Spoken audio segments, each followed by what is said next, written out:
আসসালামু আলাইকুম, হ্যালো ভালোবাসার বন্ধুরা, আমি ট্রাভেল উইথ দাওয়ান ফাহিম পঞ্চগড় ব্লগের দ্বিতীয় পর্বে আপনাদের স্বাগতম। কাঞ্চনজঙ্ঘা পৃথিবীর তৃতীয় পর্বতের দেখা, সমতলের চা বাগানের কাঁচা পাতার চা, তেঁতুল গাছ থেকে তেঁতুলিয়া সহ বাংলার সর্ব উত্তরের জেলা পঞ্চগড়ের সৌন্দর্য এই দ্বিতীয় ভিউয়ার্স। আমার পিছনে যে তেঁতুল গাছটি দেখছেন, এই যে তেঁতুল গাছটি অনেক বড় একটি তেঁতুল গাছ। এই তেঁতুল গাছে এমন বড় তেঁতুল গাছ আসলে সব জায়গায় দেখা যায় না। যাই হোক, এই তেঁতুল গাছটি এর কারণে এখানে প্রথমে তেঁতুলতলা আর পরবর্তীতে এর নাম হয়ে গিয়েছিল তেঁতুলিয়া।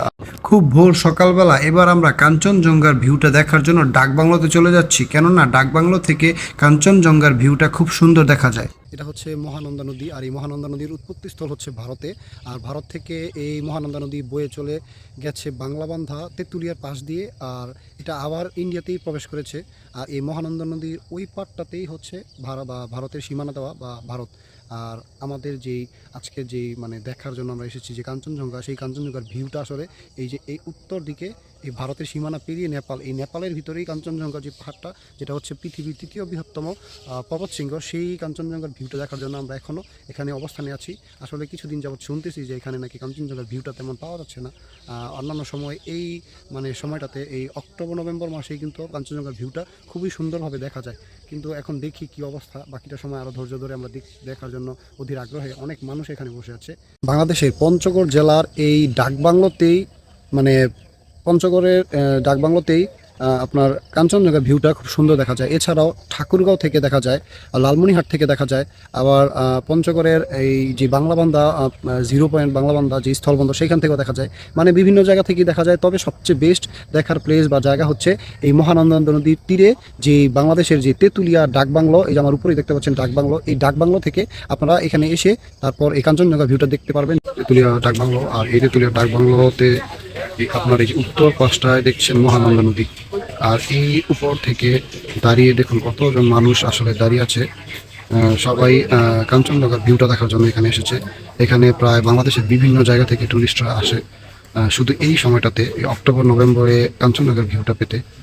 তো দেখি এখন মাত্র 6টা 15 বাজে, হয়তো রৌদ্রটা কখন উঠে, সেই রৌদ্রের তাপের জন্য আসলে হিমালয়ের যে পর্বত, যে কাঞ্চনজঙ্ঘা, তার ভিউটা ভেসে উঠবে, সেটা আমরা দেখতে পাই। এই মহানন্দা নদীর ওপারে ভারতের উপরের আকাশে যেহেতু এখন পর্যন্ত কাঞ্চনজঙ্ঘার ভিউটা দেখতেই পাচ্ছি না, আর তখনই শুনলাম এলাকাবাসীর কাছ থেকে যে এই কাঞ্চনজঙ্ঘার ভিউটা আরও আধা ঘন্টা বা 1 ঘন্টা পর দেখতে পাওয়া যেতে পারে ইনশাআল্লাহ। তাই আমরা অন্য আশেপাশে স্পটগুলো ঘুরতে চলে গেলাম। বাংলাদেশের একমাত্র সমতলের চা বাগান এই পঞ্চগড়ের চা বাগান। আসলে সীমান্তবর্তী এই চা বাগানের পাশ দিয়ে ঘেঁষে যে রোড, এই রোড দিয়ে আমরা বিভিন্ন স্পট দেখতে যাচ্ছিলাম, আর তার সাথে সাথে এই দুই চোখ ভরে সবুজের সমারোহ আর চা বাগান দেখতে দেখতে অভিভূত হচ্ছিলাম। আমরা এখন আছি যে আই লাভ তেঁতুলিয়া, সেই পয়েন্টে, এই যে দেখতে পাচ্ছেন লাভ তেঁতুলিয়া। আমরা এখন আছি তেঁতুলিয়া এই বড়বিল্লা যেই চা হোটেল বা চা দোকান, সেখানে আসলে এখানে 30 রকমের চা পাওয়া যায়। আপনারা এখানে এলে এমন একটা ভিউ পাবেন যেই ভিউটা ছেড়ে আপনাদেরকে যেতে ইচ্ছে করবে না। আমাদের এই যে এক পাশে হচ্ছে আমাদের বাংলাদেশের বিশাল বড় চা বাগান, তার ঠিক মাঝামাঝি একটা প্লেস এখানে হচ্ছে এই বড়বিল্লা যে হোটেলটি, আর এর পিছনে একটি লেক ছোট, আর এর ওই পাশটায় হচ্ছে যে চা বাগানগুলো দেখা যাচ্ছে, এগুলো হচ্ছে ইন্ডিয়ান, তারপরেই কাঁটাতারের বেড়া। আর এইখানকার এত মনোরম একটা দৃশ্য, সেই দৃশ্যটা আপনারা যদি পঞ্চগড় তেঁতুলিয়াতে আসেন কাঞ্চনজঙ্ঘা দেখার জন্য, এখানে এলে আপনাদের অবশ্যই ভালো লাগবে।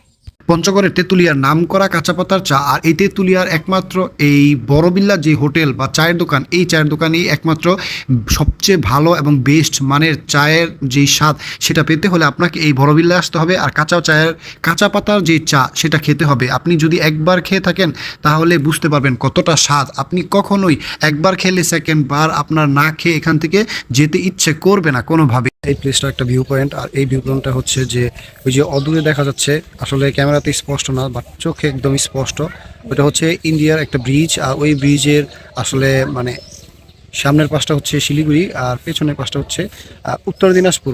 বাংলাদেশে যেমন দিনাজপুর, তাদেরও ওই পাশে কিন্তু ভারতবর্ষের কলকাতার ভিতরেই কিন্তু দিনাজপুর আছে, সেই উত্তর দিনাজপুর।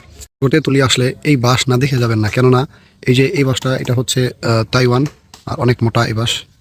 আর এই যে ইয়েলো হলুদ কালারের বাসটা, এটা হচ্ছে থাইল্যান্ডি বাস। আসলে এরকম বাস আর কোথাও পাওয়া যায় না বা কোথাও দেখা যায়নি।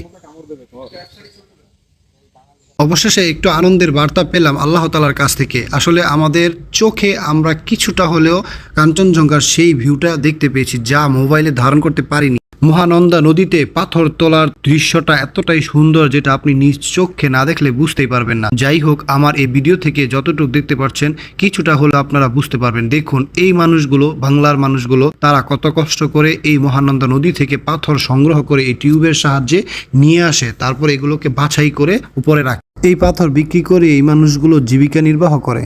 আমি এখন আছি পঞ্চগড় তেঁতুলিয়া চৌরাস্তা বাজার। আর আপনারা এই চৌরাস্তা বাজারে এসে যে কোনো হোটেলেই খেতে পারেন আর যে কোনো হোটেলেই থাকতে পারেন, কোনো প্রবলেম নেই। দরদাম করে তারপর থাকবেন। আর আমরা আসলে এই কিছুক্ষণ হোটেল, এই হোটেলটাতে আমরা খেয়েছি। এখানকার খাবার খুবই ভালো, খুবই সুস্বাদু। আপনারা অন্য হোটেলেও ট্রাই করতে পারেন, কোনো সমস্যা নেই। আর আমরা দোয়েল যে আবাসিক হোটেল, এখানে এলেই পেয়ে যাবেন। এই তো আমার এই যে এই দিকটাতে, তো এই দোয়েল হোটেলেও থাকতে পারেন। খুবই ভালো, সুন্দর হোটেল, খুব পরিষ্কার হোটেল। আর আপনারা চাইলে অন্য হোটেলেও দরদাম করে থাকতে পারেন। এই তেঁতুলিয়া আসলে আপনারা এই দোয়েল আবাসিক হোটেলে এখানে স্টে করতে পারেন, কারণ আমরা এই হোটেলে ছিলাম। হোটেলের পরিবেশটা খুবই সুন্দর, হোটেলের রুমগুলো মোটামুটি গুছানো আর পরিষ্কার পরিচ্ছন্ন, আর এখানকার আতিথেয়তা খুবই ভালো। আর এই হোটেলের ম্যানেজার হচ্ছে আতিক ভাই। আতিক ভাই না? আতিক ভাই, হোটেলের ম্যানেজার হচ্ছে এই যে আতিক ভাই। আপনারা এই আতিক ভাইয়ের কাছে এখানে এসে এই দোয়েল যে হোটেলটি, এখানে আপনারা রুম বুক করে তেঁতুলিয়াতে থাকতে পারেন। আপনারা কাঞ্চনজঙ্ঘা ভিউটা দেখার জন্য এই পঞ্চগড়ের তেঁতুলিয়াতে এলে এই ডাকবাংলোতে থেকে যেতে পারেন, কিন্তু এখানে থাকতে হলে আপনাকে অন্তত 1-2 দিন আগে ফোনে তাদের সাথে যোগাযোগ করে তারপর রুম বুকিং নিতে হয়। আর এছাড়া আপনারা যেদিন আসবেন এসে এখানে রুমটা পাওয়াটা অনেকটা টাফ হয়ে যায়, এজন্য আগে থেকে রুমটা বুক করে নেওয়াটাই ভালো। পঞ্চগড়ের কাঞ্চনজঙ্ঘা দেখতে এসে আল্লাহ তাআলা পঞ্চগড়ের অনেক অনেক অপরূপ সৌন্দর্য দেখিয়েছেন, যা দেখে আমি মুগ্ধ। আসলে এই পঞ্চগড়ের মানুষের আতিথেয়তা আর চারপাশের সবুজের সমারোহ, সমতলের চা বাগান, সব মিলিয়ে এত সুন্দর একটা পরিবেশ, সুন্দর ছিমছাম সব কিছু সাজানো গোছানো, আর এত সব কিছু দেখে পঞ্চগড়ের আসলে প্রেমেই পড়ে গিয়েছিলাম।